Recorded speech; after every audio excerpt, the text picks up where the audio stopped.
Bismillahirrahmanirrahim. Assalamu alaikum everyone. Welcome to Barkat Academy Online.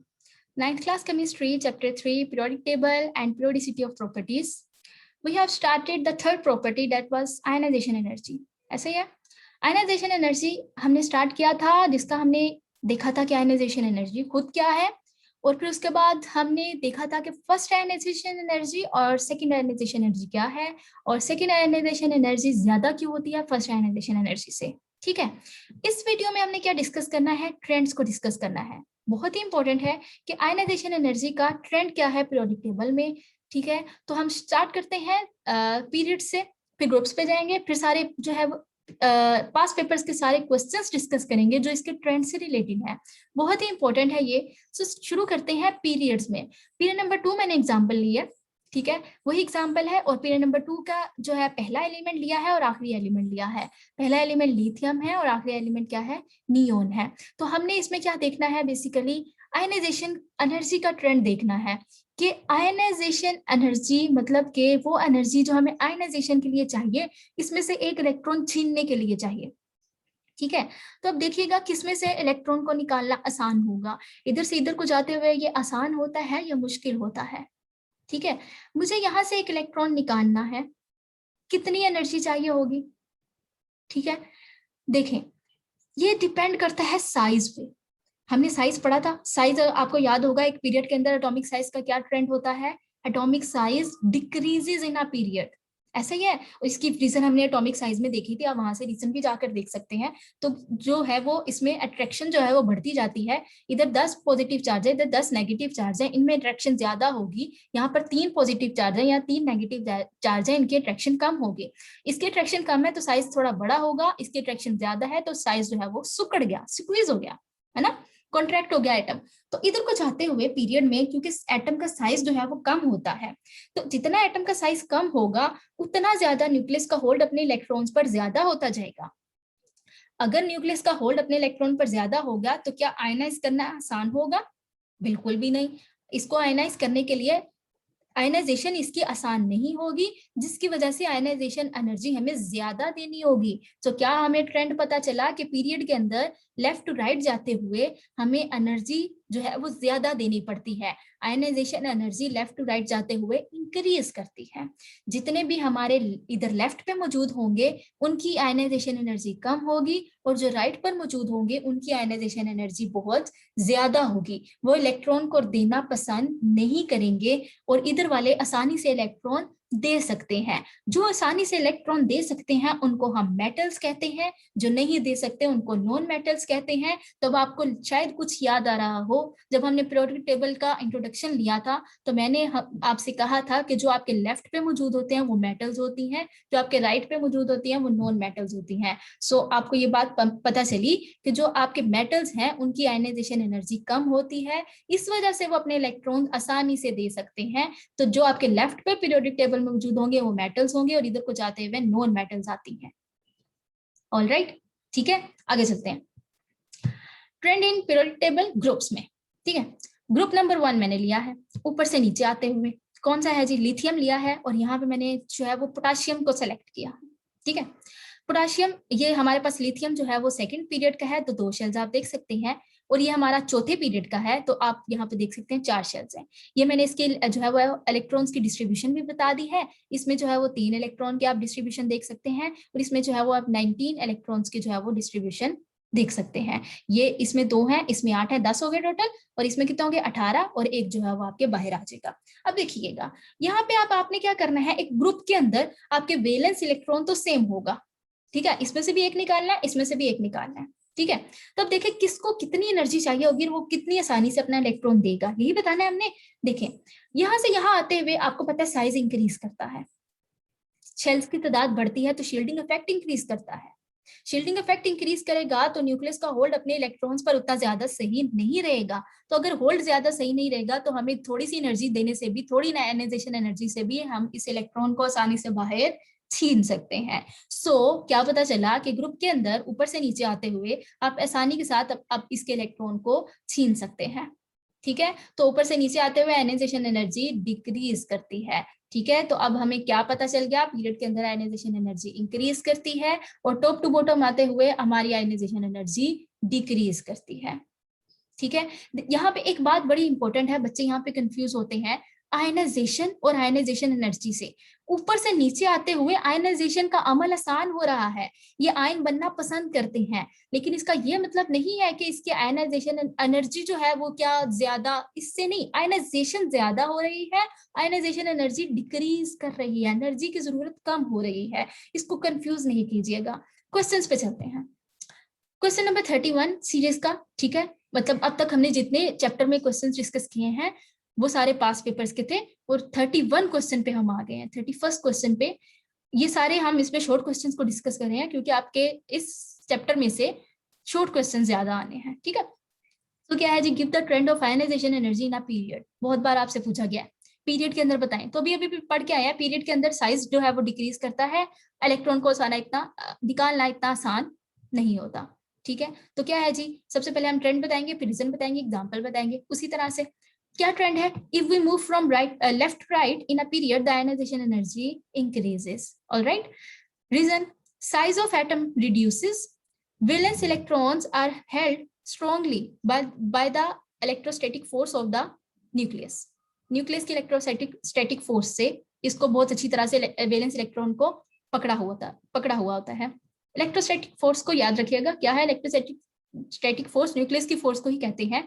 जो charges के दरमियान में फोर्स होती है उसे हम इलेक्ट्रोस्टैटिक फोर्स कहते हैं, मतलब पॉजिटिव चार्ज न्यूक्लियस का और नेगेटिव चार्ज इलेक्ट्रॉन्स का, इनके दरमियान में इलेक्ट्रोस्टैटिक फोर्स होगी बेसिकली। ठीक है, जिसे हम इफेक्टिव न्यूक्लियर चार्ज भी कह सकते हैं। तो ये बस एक नया नाम है आपके लिए।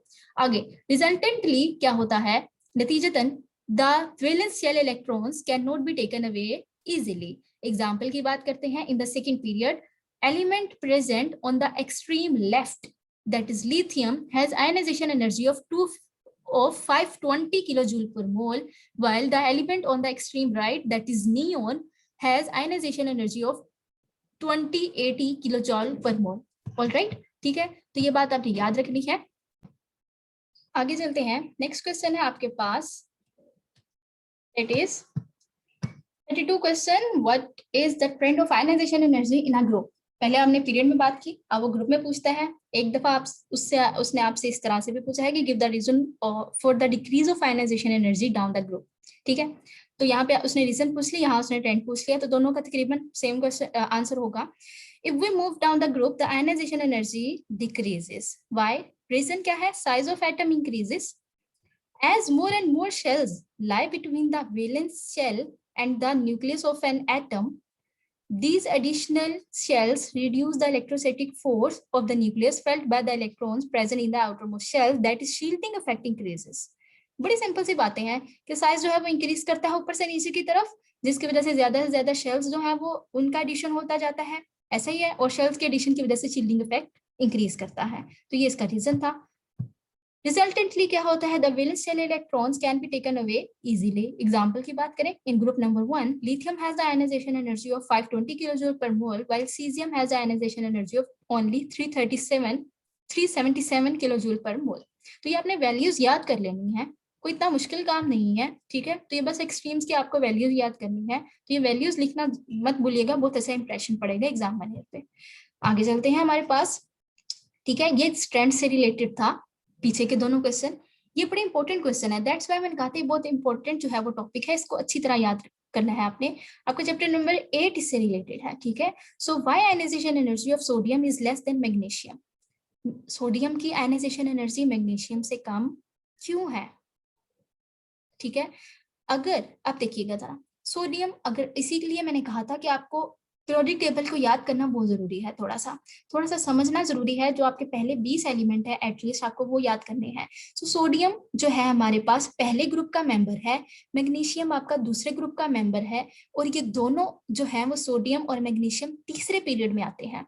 ठीक है, ये तीसरे पीरियड के अंदर सबसे पहले सोडियम है, उसके बाद मैग्नीशियम आता है। ठीक है, तो अगर ये पहले ग्रुप का सोडियम मेंबर है तो इसका मतलब है पहला ग्रुप, मतलब इसके वैलेंस इलेक्ट्रॉन 1 है। मैग्नीशियम जो है वो दूसरे ग्रुप का मेंबर है, मतलब इसके वैलेंस इलेक्ट्रॉन 2 हैं। मतलब सोडियम की सिर्फ फर्स्ट आयनाइजेशन एनर्जी एग्जिस्ट करेगी और मैग्नीशियम की सेकेंड आयनाइजेशन एनर्जी भी होगी। ठीक है, तो अगर इसमें से 2 इलेक्ट्रॉन निकालने मैग्नीशियम में से और सोडियम में से सिर्फ 1 निकालना है, तो जाहिर सी बात है मैग्नीशियम में से 2 निकालने के लिए ज्यादा एनर्जी देनी पड़ेगी, ऐसे ही है ना। ठीक है, पहला रीजन तो ये हो गया। और दूसरा रीजन ऊपर से ये है कि इधर जब हम एक पीरियड में मूव करते हैं तो क्या होता है, हमारा साइज जो है वो रिड्यूस करता है। तो मैग्नीशियम का साइज छोटा है सोडियम की निस्बत। अगर मैग्नीशियम का साइज छोटा है तो क्या होगा, मैग्नीशियम का साइज छोटा है तो मैग्नीशियम का होल्ड जो है अपने इलेक्ट्रॉन पर बहुत ज्यादा होगा सोडियम की निस्बत, तो हमें ज्यादा एनर्जी देनी पड़ेगी मैग्नीशियम में से इलेक्ट्रॉन को निकालने के लिए। यही है ना बात। तो वही सेम बातें हैं जो बार बार रिपीट होंगी। इसको आप प्रेजेंट कैसे करेंगे पेपर में वो देखते हैं जल्दी से। So both sodium and magnesium are present in the third period of periodic table, while sodium belongs to first group and magnesium belongs to second group. It means that sodium has 1 valence electron while magnesium has 2 valence electrons. ठीक है, ये आपका सारा introduction में आना था, ये आपको पहले लिखना था इनका इंट्रोडक्शन कि हमें पता है सोडियम और मैग्नीशियम के बारे में। अब रीजंस पे आते हैं, why. So the reasons why sodium has less ionization energy than magnesium are: number 1 is size. Moving from left to right in a period, size decreases. Magnesium has the size of 160 picometer और sodium has the size of 186 picometre. Size कम हुआ तो अब हमें इस बात का आगे हमें कहानी पता है कि क्या है, मैग्नीशियम का साइज कम है, इसका होल्ड ज्यादा होगा इलेक्ट्रॉन्स पे, इलेक्ट्रॉन निकालना मुश्किल होगा। तो ये सारा आपको लिखने की जरूरत नहीं है, हमने सिर्फ रीजन मेंशन करनी के साइज कम होता है। अगली रीजन क्या है, इन sodium only 1 valence electron is present, hence sodium will only have first ionization energy, while in case of magnesium 2 valence electrons are present, that's why there will we have to remove 2 electrons। ठीक है, तो 1 by 1 हम दोनों electrons को निकालेंगे। that will be removed, मतलब 2 valence shell है, that will be removed 1 by 1 by providing more and more energy. So magnesium will have first and second ionization energies। ये साथ दोनों की जो है मैंने एग्जाम्पल साथ कोड की है। सोडियम की हमने इतनी बार पढ़ ली है, कितनी है, प्लस 496 किलो जूल पर मोल, 738 और 1443 किलो जूल पर मोल। That's why it is difficult to remove electron from magnesium as compared to sodium। यही मतलब हुआ, ठीक है, तो ये इसका आंसर था। आगे चलते हैं, क्वेश्चन नंबर 35 है आपके पास, why the ionization energy of alkaline earth metals are higher than the alkali metals। पहले उसने सोडियम मैग्नीशियम की बात की, अब वो आपसे जो है वो मोर मतलब वो ज्यादा स्पेसिफिक था, ये जनरल पूछ रहा है, पूरे ग्रुप का पूछ रहा है कि अल्कलाइन अर्थ मेटल्स की आयनाइजेशन एनर्जी ज्यादा क्यों होती है अल्कली मेटल्स की निस्बत। ठीक है, तो अल्कलाइन अर्थ मेटल्स हमें पता है सेकंड ग्रुप को कहते हैं। अब ये भी हम पढ़कर आए थे, हमारा जो ग्रुप वाला ग्रुप्स हमने जिसमें डिस्कस किए थे, हमारा जो सेकंड वीडियो था related to introduction to periodic table, उसमें हमने फैमिलीज को डिस्कस किया था। ठीक है, तो अल्कलाइन अर्थ मेटल्स क्या है, हमारे पास सेकंड फैमिली है, सेकंड ग्रुप है, और अल्कली मेटल क्या है, हमारे पास फर्स्ट फैमिली है, फर्स्ट ग्रुप है। तो ये सारे फर्स्ट ग्रुप को हम अल्कली मेटल कहते हैं और इसको हम अल्कलाइन अर्थ मेटल्स कहते हैं। फर्स्ट ग्रुप है तो इसके पहले वैलेंस शेल में एक इलेक्ट्रॉन हुआ, इनके वैलेंस शेल में 2 इलेक्ट्रॉन होंगे, तो एग्जांपल क्या होगी, सोडियम, इसकी एग्जांपल क्या होगी, मैग्नीशियम। बात वही है, ठीक है, बस दूसरी तरह से वो पूछ रहे हैं। तो कैसे लिखेंगे कि alkali metals belong to first group, while alkaline earth metals belong to second group। It means that alkali metal have 1 valence electron while alkaline earth metals have 2 valence electrons। So the reasons, ठीक है, ये सारा introduction. अब reasons पे आते हैं। So the reasons why alkaline earth metals have higher ionization energies than alkali metals are: moving from left to right in a period, size decreases। फिर वही बात, size रीजन सेम वही है, ठीक है। साइज डिक्रीजेस मींस दैट कि alkaline earth metals will have smaller size than alkali metals। Second क्या है, in alkali metals only 1 valence electron is present, hence alkali metals will have only first ionization energy, while in case of alkaline earth metals 2 valence electrons are present, that will be removed 1 by 1 by providing more and more energy। Same वही बातें हैं। So alkaline earth metals will have both, मतलब first and second ionization energy। Example क्या होगी, example मैंने यहाँ पर code की है उसकी, कि sodium is one of the alkali metal while magnesium is an alkaline earth metal, और यह साथ इसकी क्या है, एग्जांपल है। ठीक है, कि sodium is an alkali metal while magnesium is an alkaline earth metal, और ये साथ इसकी एग्जांपल है। ठीक है, आगे चलते हैं। Why the ionisation energy of metals is low. Metals की आयनाइजेशन एनर्जी क्यों कम होती है, कि हम शुरू में डिस्कस करके आए थे। मैंने आपको ट्रेंड में 7 क्यों बताया था, इसी वजह से बताया था कि यहाँ पर एक सवाल है कि मेटल्स की आयनाइजेशन एनर्जी क्यों कम होती है, क्योंकि ये हमारे यहाँ पर मौजूद होते हैं, लेफ्ट पे मौजूद होते हैं, बिल्कुल, है ना। तो जो लेफ्ट में मौजूद होते हैं पीरियोडिक टेबल के, उनकी जो है वो हमारी आयनाइजेशन एनर्जी कम होती है। इधर से इधर को पीरियड में जाते हुए हमारा साइज जो है वो डिक्रीज करता है, दैट्स व्हाई आयनाइजेशन एनर्जी कम होती है। तो इनका साइज जो है वो कंपैरेटिवली इनकी निस्बत बड़ा होता है, इस वजह से हमें कम एनर्जी देनी पड़ती है आयनाइज करने के लिए। तो शुरू करते हैं, क्या लिखेंगे, metals are present on the left side in the periodic table and if we move from left to right in a period the ionisation energy increases. Okay, reason वही है जो हमने पीरियड में पढ़ी थी, है ना। साइज ऑफ एटम रिड्यूसेस, इधर को इधर से जाते हुए, ठीक है।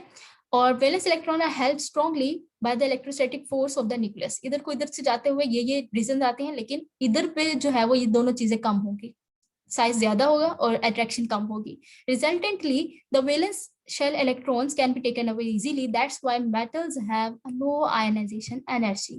ठीक है, तो इसके साथ ही हमारा आयनाइजेशन एनर्जी का जो टॉपिक है वो पूरा होता है। Next we will discuss electron affinity. Thank you so much for watching, keep watching and keep supporting, stay blessed and अल्लाह हाफिज।